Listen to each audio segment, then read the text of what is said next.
ശക്തമാവുകയെന്നാണ് പറയുന്നത്. ഇന്ന് 9 ജില്ലകളിൽ യെല്ലോ അലേർട്ട് പ്രഖ്യാപിച്ചിട്ടുണ്ട്. മധ്യ വടക്കൻ കേരളത്തിലാണ് ജാഗ്രതാ നിർദ്ദേശമുള്ളത്. കോഴിക്കോട് നിന്ന് അഞ്ജന സുകുമാരൻ വിവരങ്ങളുമായി ചേരുന്നു.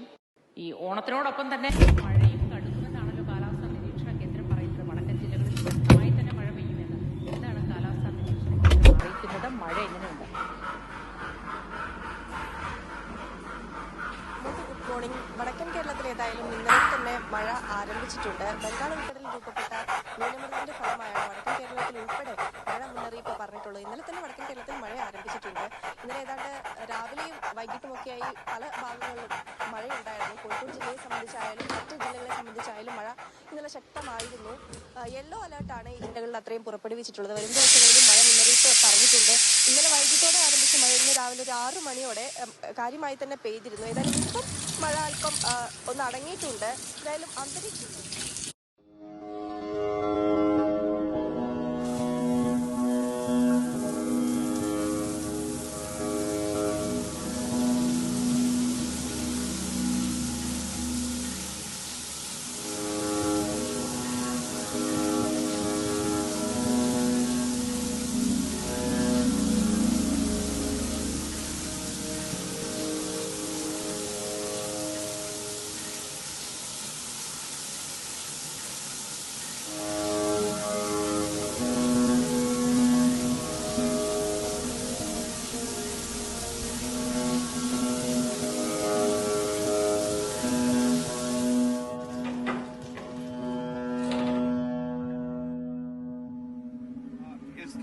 കേരളത്തിന്റെ മനസ്സാക്ഷിയെ ഞെട്ടിച്ച ഒരു സംഭവമായിരുന്നു ഷംകേസ്.